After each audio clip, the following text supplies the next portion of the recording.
what's one thing that you would change about the agricultural industry? Well, I think I would possibly change farmers willing to be more open and honest with each other about everything, to be fair, about their mental health, about their business and how they run it, about whatever it is that they're doing that's working. I think sometimes we get quite protective and we don't want to help. We don't want to help. Maybe we're just not comfortable owning our shit and just sharing it.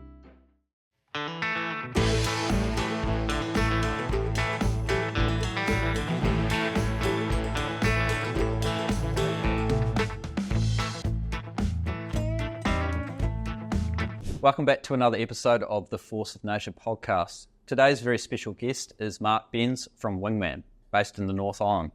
Mark, how are you today? Marvellous, thank you, sir. Marvellous. It's absolutely fantastic to be down here, and it's been great that the timing has just worked out that we've been down here for work, and we've managed to connect and come in and have an hour-long chat and chew the fat. Yeah, it's fantastic to actually meet you in person. We've chatted a few times over the phone and through LinkedIn, so really happy to connect with you in person now. Yeah, it's fantastic. So can you introduce yourself and share a bit about your background? So, thank you for the introduction, mate. So I guess my name's Mark. We are just very recently ex-dairy farmers. So we own a herd of 220 cows in Morrinsville in the Waikato. And as of 1st of June this year, we'd sold our cows and we've gone and launched our little startup company called Wingman out into the ether, which is an independent herd improvement consultancy business. And look, we'd had the idea, well, the boss lady had the idea after a couple of gins at 10 o'clock one night, and we thought, well, there's probably something in this. We talked to our peer group, talked to our network, and they're like, yep, do it, have a crack at it. So yeah, 1st of June, sold the cows and punted it out into the ether, and here we are. We're in our second trip down south to see our Wingman clients in 2 months. So yeah, it's pretty cool. Really cool. Yeah, you're off to an epic start. Seems like you got a lot of industry support. How was the transition from the farm to going into starting your own business, supporting farmers? It was cool. I guess when you and I were talking about before Ben pressed the record button about how easy it is to work weekends. Yeah. Because especially when you're on the tools and you're farming, like every day is the same. The cow's got to be milked 300 odd days of the year, and it was a real challenge for me early on to just push the stop button. When it came to the weekend, and the boss lady, it wasn't long after we'd kicked off Wingman, and I started my computer up on a Saturday morning to do a couple of bits and pieces for guys, and Lucy didn't actually have to do that. I'm like, oh yeah. So from that point of view, the transition was probably a little bit challenging, but absolutely the right decision for us to make, because I know, well, just my relationship with our oldest daughter has changed dramatically because Dad's now around, to be fair. And she would have, our oldest daughter's 7, and she probably copped the worst of Dad not being around, because for the first 5 years of her life, it was just, I was down in the trenches trying to sort the farm out, trying to get it to a point where I didn't have to be there every day. And yeah, when you're on the cutter for 90 to 100 hours a week for 6 months of the year, for the first 5 months of the year anyway, from July through to December, it was pretty thin, I think, on mum and the kids. So I can categorically say that it's changed, the relationship for the better. So that's awesome to hear. So everything's going so well so far. You haven't fallen back into those working weekends. I do it myself, and it's something I really actively try to work against or try set boundaries. Do you think being quite intentional around setting those has helped a bit? Yeah, I think you have to draw a line and go, if it's urgent, cool, I don't mind doing it. We had our first family holiday overseas in September, which would just been an absolute pipe dream, to be fair, when we're back on the farm. And I took my computer, because I knew I'd have to do work over there, but that was only for some urgent stuff that cropped up, because the Wingman guys in the Waikato were just about to start mating. So I sort of took the computer on the proviso that there would probably need to be some urgent stuff that would have to be done. But yes, certainly being deliberate around just not answering, well, not answering the phone, but just not having to prioritise things in the weekend and just going, yeah, time with mum and the kids in the weekend. Yeah, I know when I go overseas, I always take my laptop and tell everyone I'll be working and accessible, and then you get there and you go, oh, actually, I'm here for a reason, so I need to set boundaries and maybe set out a morning of the week and do it. Yep. So Wingman, tell us a bit more of that. How'd you come up with the name? It's a fantastic name for what you're doing. Yeah, and that just happened out of the 10 o'clock conversation at night, to be fair, to a couple of gins, and we'd had the idea, and it's been, everybody loves a name, because I guess everybody intuitively knows what a wingman is. Like, you're there to ride shotgun, I suppose, for the lead pilot. We're not here to tell guys how to run their business. We're there to help them with their herd improvement. I guess from my background, mum and dad was both school teachers. Dad was a full-time paramedic in Auckland for 8 years. So that whole service to people thing, I guess, is just so ingrained in me. So I guess that probably also really aligns to Wingman's purposes. We're there to help guys. You know, like I don't want to be the consultant who's in people's businesses for 20 years. If I can't help people and teach them how to pick their own bull team or help them set a herd improvement strategy, which they can then take ownership of after they're happy and after they've reached that particular point in time with that skill set, then I've failed as a consultant. I mean, being a consultant yourself, like it's an incredibly privileged position to be asked into people's homes, to be asked into people's businesses, to sit around the coffee table and have some scones and have a coffee and help. You know, it's just, I'll forever be grateful for the people who've supported us and being able to have the opportunity to go out and do something which I love, to be fair. It's, just, again, like the gratitude about like 2 trips in 2 months down the South Island to come and see guys. You know, I would never, that's stuff that dreams are made of. You know, we only kicked it off really middle of July. So to be able to go, man, we're getting some love from the South. Thank you, South Island. We're getting some love from the South Island. But just, grateful, mate. Really incredibly grateful. Yeah, and I think that comes through every time I hear you speak or any time you post on social media, how grateful you are to be able to help service those clients. And for me, I love that you're not trying to just be there for 20 years milking the cow, essentially, or milking the farmer for money. Absolutely. And I have the same thing. Like, if I can't help you and get you to where you're going after 2 or 3 years, like I've failed as well. Like, I want you to not need me, unless something now new pops up and you just want to be a soundboard. But I want to be able to help people, teach them what they need to learn, and then hopefully send them on their way and improve the whole industry while we're at it. So, I guess that comes from the point of view when you're out there to add value first. Yeah, you're there on farm. Your primary purpose and your primary driver is to add value first, and then whatever else happens after that is almost like a sidebar conversation.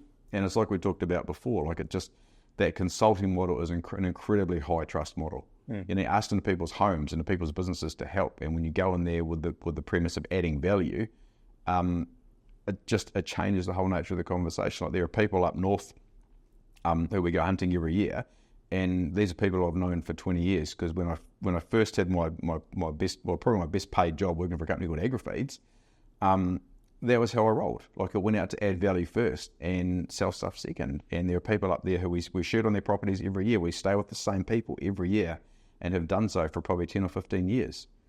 You don't get that relationship without going there as like going there with some purity, go in there to add value. Because if you went in there to sell stuff, I guarantee you people see straight through you, and you'd never be able to go back to those places again.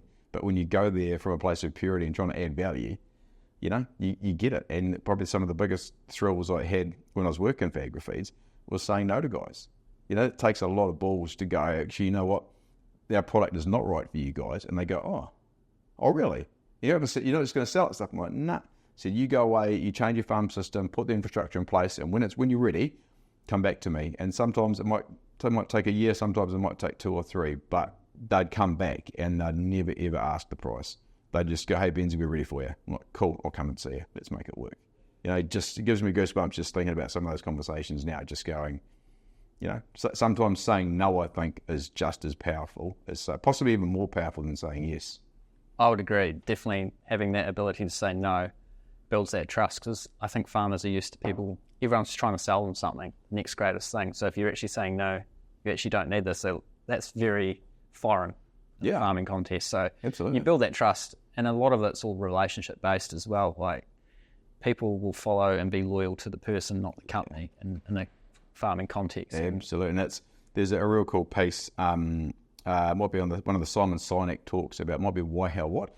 It's people don't buy what you have, they buy what you believe. You know, if you go out on farm and you believe in adding value, that's how you get that. You know, when people go with you, when you change companies or you have a startup or you do something different, and you know, people buy what you believe, and if you believe in adding value, then people come with you, man. People come with you. Yeah, absolutely. And it's pretty cool when someone does follow you because of who you are. And more often than not, like the transaction, like they might be getting something out of it or paying you for something, but they're actually paying you because they respect your relationship and trust your knowledge. and that's what they're actually buying. Absolutely.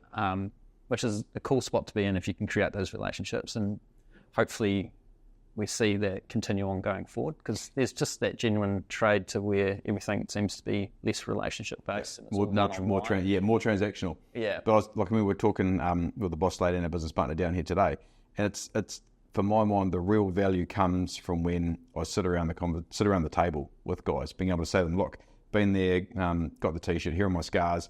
If the conversation goes down the route of like mastitis or spring rotation planner or pre-graze mowing, like for me to be able to bring my own experiences to that conversation, that's a whole nother depth of knowledge and understanding. I think most importantly of empathy.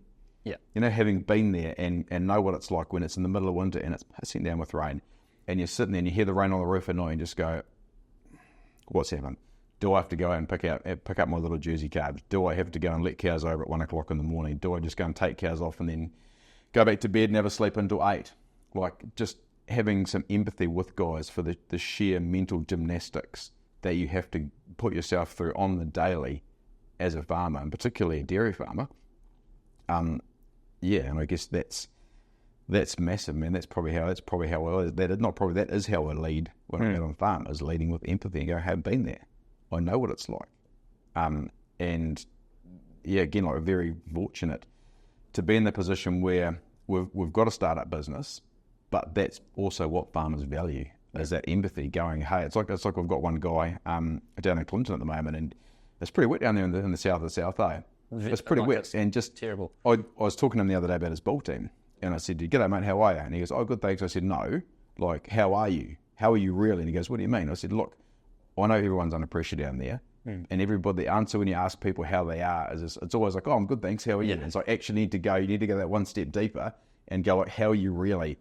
And he's like, oh, I'm actually okay, but I really appreciate you asking that, because it's all very easy to have those superficial transactional conversations. We just go, how are you, Conan? Oh, good, thanks, Benzie. Yep, cool. On to the next. Yeah. Without really trying to sit there and unpack what is happening in your life at the moment. You know, I think farmers just, there's a whole lot of stuff and weight that they carry around in their head and on their shoulders every day, but it's almost like it's an invisible cloak, like old Harry Potter. Like, you can't see it, but it sits there every day. And to be able to lead with empathy and have that deeper conversation and go, like, actually, I know you're fine on the outside, you know, all the fingers are still attached and everything, we're still married to mum, but like, how are you really? You know, that's a real key piece. Yeah, and farmers are typical pretty staunch in the way that they portray themselves in the world. So most people probably just gloss over that surface level, as you say. And something I recently learnt was the difference between empathy and sympathy. And most people fall into the sympathy, like, first thing they do if they hear someone say something like negative or down, they'll bring up their own story, so it's just think they can connect. But it's actually bringing it back to themselves and taking it off the other person. So like you said, if you sit in the empathy, actually hear what they're saying, that's all you have to do most of the time. And then, like that farmer, he just said, thank you for actually hearing me. And that's what most people want in this world.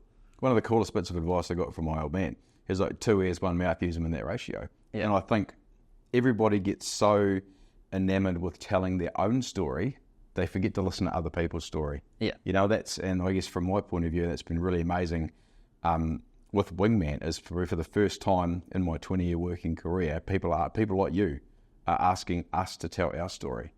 And that's just so foreign to me, that people actually want to hear the story of Wingman. It's really like, I get a bit emotional about it, to be fair, mate, because it's, for the last 20 years of my working career, when you're all about the people, all you want to do is hear other people's story. So for the first time, people are like, tell me your story. And it's, I don't really know what to say, to be fair. I don't know what to say.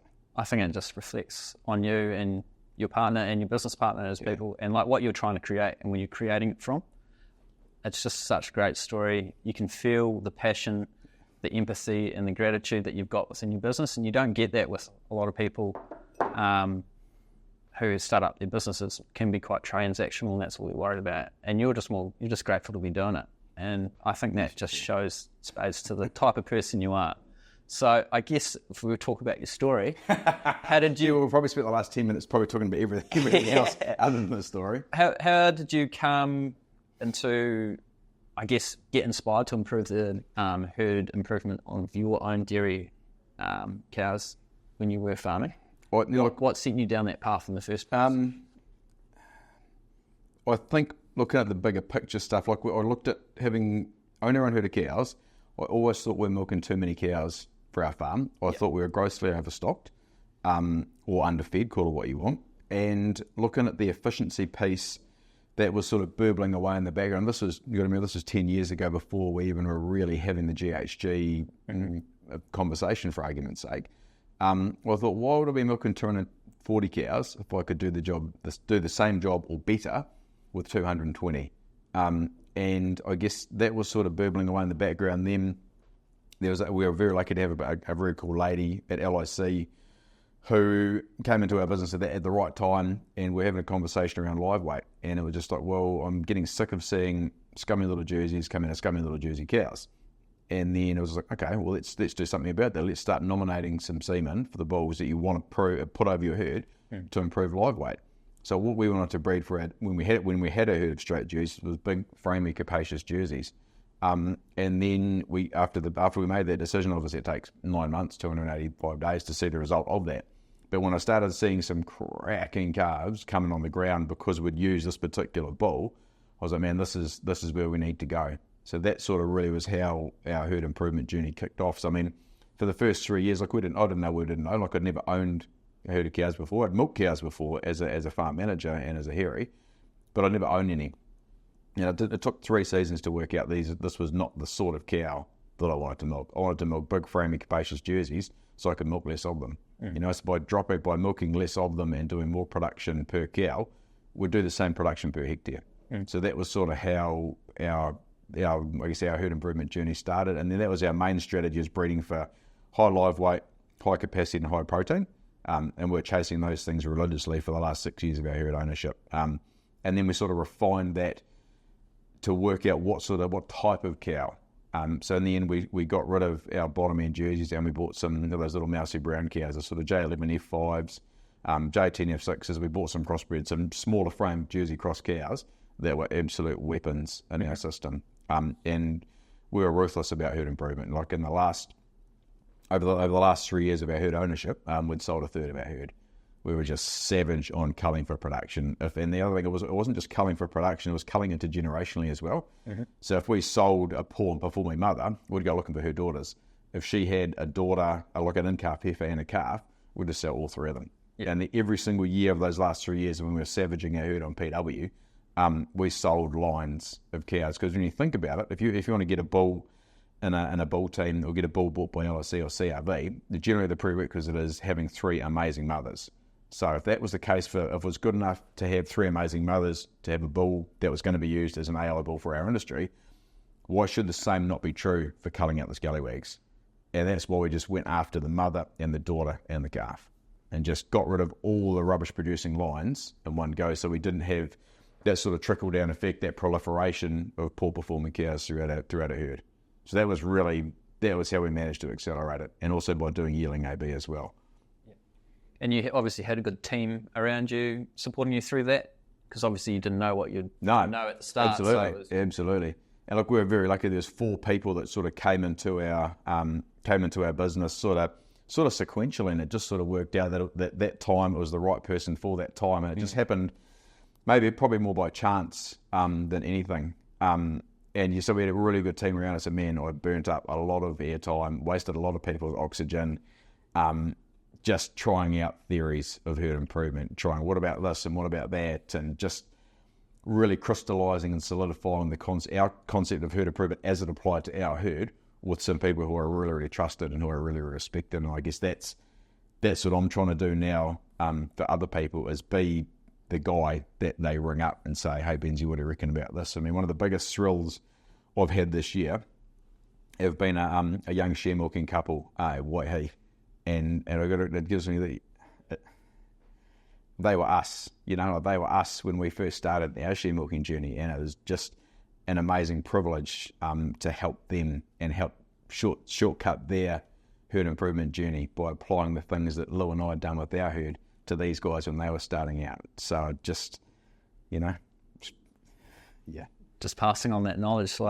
I'm sure they're internally grateful for you as well, being on their team. Yeah. Helping them get going on their journey too. And it's just, I said, mate, it's just really privileged, and it's such a pleasure to help. And it's quite special there, Gina, like I said, because that was us. You know, that was us. And I've told that story a couple of times. You know, I still get a bit choked up telling that story because that's how important it is for me. And I'm sure they won't be the only couple that you help along that journey as well. It'd be nice to think so, mate. It'd be nice to think so. Yeah. Well, good news travels faster, doesn't it? Bad news travels faster, though. Yeah. So do you think this herd improvement strategy could work in a beef sense, or you could translate it to maybe even sheep or, say, deer? Probably a bit outside your scope of experience, but... Gee, funny you should talk about the deer piece. One of my mates who is the guy with the halter who's on board, his daughter is third year at Lincoln, and she is doing it. It's called Gene 301. It's a genetics paper at Lincoln. Yeah. And she's doing it on velvet quality in deer. And her and I had quite a conversation about how do you create some BVs to measure velvet quality in deer. And I just said to her, look, you maybe need to go and do some measurements of maybe the diameter at the base of the coronet, or the length, or just do some hard measurements and work out some ratios. Then if you can find some raw data to put into a program, I don't see why not. Yeah. To be fair, but there will be some, I'm sure the deer industry will have some, well, I'm hoping they'll have some values for things that are important to two types of people in this. One, probably the end consumer, and what that looks like maybe from a carcass point of view, and also things that may be important to the farmer, like let's say live weight at fawning, live weight at weaning of the progeny, or whatever. So the answer is yes, I think it is applicable. Again, like in the beef industry, there's maybe some challenges with how do you get down at a granular level of recording. And like I was asked to come and be a part of a beef and lamb workshop down here last month, the month before. Anyway, and they're talking about trying to improve the use of AI, artificial insemination in beef. And there was a really, really fascinating group to be a part of. There were guys there who were doing it. There were guys there who weren't. Really fascinating conversation to have with guys. And one of the guys is a beef farmer down the line, and he only sees his beef animals for 6 days a year. And he's written his own computer spreadsheet to try and work out who are the ones he needs to keep animals from. Mm-hmm. You know, so just again, like trying to get down to that granular level of recording rather than thinking as of the beef animals as a herd, look at them as an individual beef animal. Because it's interesting when I look at the beef guys, and again, gross overgeneralization, all the emphasis seems to be put on the bull, and I'm not sure how much emphasis from what I can see gets put on the dam. You know, whereas last time I checked, 50% of mum, 50% of dad, that's how you get your offspring. So it's intriguing to look over the fence and go, why? Why is that the case in beef when the inverse occurs in dairy? So it's, yeah. Anyway, back to the original, we've digressed a little bit, back to the original point. Yes, I think it can be done. Yep. As long as you can find out some traits and then get some raw data, and then ultimately, I guess, the follow-on piece of that is the heritability of those traits. Because if you understand the heritability, then you can actually start making some really cool decisions. Like that was how LIC developed the SGL, the short gestation length dairy product. A guy called Peter Gatley we might have gone to Richard Spellman, who's a chief scientist, said, look, what's the heritability of gestation length? And the answer was some incredible number, and he goes, cool, thanks very much for that. And then that was how SGL came about, because they'd worked out the heritability of gestation length was incredibly heritable. And what did farmers want? More days in milk. So just, if you can work out a trait that has value to someone, and then the heritability of that trait, that's how you can create some gold. Yeah, it'd be interesting to know whether, say, beef and lamb and their genetics team, because they'd have a lot of data from a long period of time, what you could actually pull from that, and whether they've thought about that, tried it, or just don't have the scope of data until recently, now that we can do a lot more easier weighing and measuring and tracking it.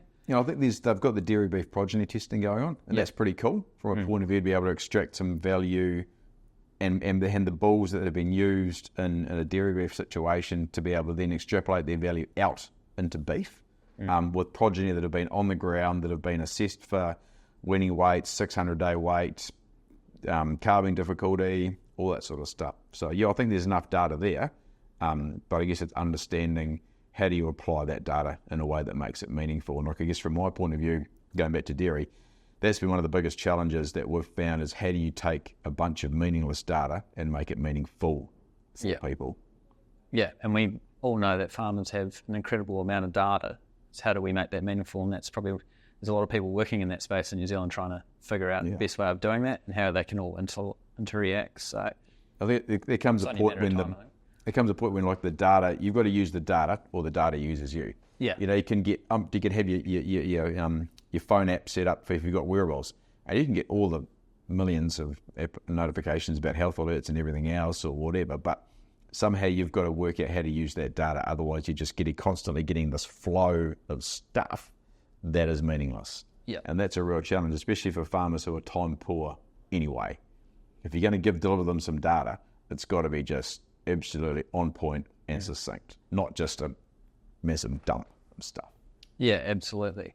So if I was a farmer, where would I start with creating my own herd improvement strategy? I think number one is you'd want to work out who was on your team, who was on Team Conan. You'd go and talk to your neighbours or go and talk to your stock agent about who's got an absolute ripping herd. And I think that's the place to start for everybody, is work out who you want to be on your team. And that might be an LIC, it might be a CRV, it might be a Wingman, it might be Waipiri Holsteins. It might just guys who I think you as a farmer would respect for what they've done and their mana and how their values align with yours. And as farmers, we're not always good at sharing stuff willingly, but I think there's the room, an opportunity there for people to be more forthcoming about doing some cool stuff. And again, like just thinking back to the earlier part of the conversation, it's what's cool to be able to tell our story for guys, because we've been there and got the t-shirt and say, look, this is what we did. How can I help? How can I take what we've done with our own herd and apply it to yours? So yeah, rule number one, go and find who you want to play in your team. Yeah, find your tribe, and 100%. Sometimes you can have multiple people helping out because it's always good to get different views. Well, when I think about the people who we had on our journey playing on our team, they all brought something slightly different to the table. One of the guys who's turned out to be an incredibly good mate now, him and I were always having a punch up about BW versus PW. I didn't need him to be, Ben's, you're doing a great job, it's all about PW. Him and I would always have some really, and still do have really robust conversations about herd improvement and what it means for what. So you don't need a team of sycophants. That's probably the worst thing you can have is a team of yes men. Yep. You need people who are going to go, actually, have you thought about this? Have you thought about that? And it doesn't even have to be with genetics, to be fair. It can just be with your farming business. Yeah, absolutely. Bringing that curiosity in, because everything's intertwined in a farming business. 100%. So I find that the more questions that you ask, you're more likely to get to a root cause that might take you 3 or 4 visits otherwise. So if I can get a good scope around everything that's happening, then I'm like, okay, I think I'm getting to the bottom of what's going on here, or where they actually need help, and it might not actually be me, which is great. Yeah. I can put them into someone in my network. Well, that's why that why. Yeah. That why piece, like why? Why is this happening? What do you think? Again, 2 ears, 1 mouth. Being there to listen, being there to add value. That's how you unlock the gold in that conversation. The what's the easy bit, the how's a little bit harder, but getting down to the why and just always asking why. Because then I think 2 things happen. One, the farmer gets a deeper understanding. If they're forced to articulate the why for a problem or why they do a thing, then that helps them either crystallise it or questions it in my mind. And then 2, I guess, as the questioner, you also get an understanding of what it is that is driving that particular set of behaviours or outcomes or whatever for that farmer. And again, as a consultant, you've got to be asking why all the time. And again, having the maturity to go, actually, this is not in my wheelhouse. But I've got this guy over here in my network who this is in his wheelhouse. Let me bring him in and we can help. And being prepared to stay in your lane. Like this, like I don't have the skill set to do soils and do the stuff you do. It's being prepared to go, hey, don't know anything about soils or agronomy or stuff like that. It's not parts of not my jam, but I got this mate who is. I think you get a lot of respect from farmers for admitting when you don't know, or if you screw things up, putting up and go, yep, screwed it up, not good enough for my about. But it's because at the end of the day, when you're self-employed and it's your name on Force of Nature, it's my name on Wingman. Like we're both accountable for our shit at the end of the day. And the buck always stops with us. Yeah, absolutely. And even in the soil space, like I'm not the best out there, so I'm happy to point people in a different direction or be like, hey, I actually need to go away and research this or touch base with someone else. And farmers respect that because generally you can get back to them within 24 hours with an answer and they're like, cool, I can carry on. Or 100%. Well, that circles back around to that adding value piece though, doesn't it? You're not there to sell you. If you can't sell you, at least add some value by going, I don't know, I'm going to go and get somebody to help. Yeah, exactly. And you can choose to have that relationship. Yeah, absolutely. So if someone wanted to work with Wingman, what does that generally look like? It usually looks like, initially, the initial contact is usually either a phone call or an email. We've actually found this really cool product we've got called a Wingman More in a Fitness. And that's been driven out of a couple of our corporate guys down here. So again, like operating out of that don't know square, like wouldn't have done anything. Like what I'd done when I went on a farm with our corporate guys is given them a high level insights report. And then the boss lady said, with their design thinking, customer led point of view, said, oh, that's quite cool what you've done. How about you go back to these guys and ask them, is this something they'd see value in? Yeah. And I went back to them. I said, look, we've done this for you. What do you think? Is it something you can see value in? They go, yep, absolutely. So then we got the brown paper out and put it up on the gram and prototyped out the Wingman More in a Fitness, which is basically a 90-minute deep dive into people's herds. So I get their minder data, download it, run it through my own spreadsheet, which we've built up, and just chase every rabbit down every hole. Just look at everything in their herd. And that's usually how things start with Wingman. Then some guys just want that as a snapshot of their herd, which is cool because I guess it draws a line in the sand at this particular point in time. And then guys can go, right, let's maybe get another one next year and see if we've shifted the dial. But more often than not, guys go, oh, this is amazing. Come out on farm.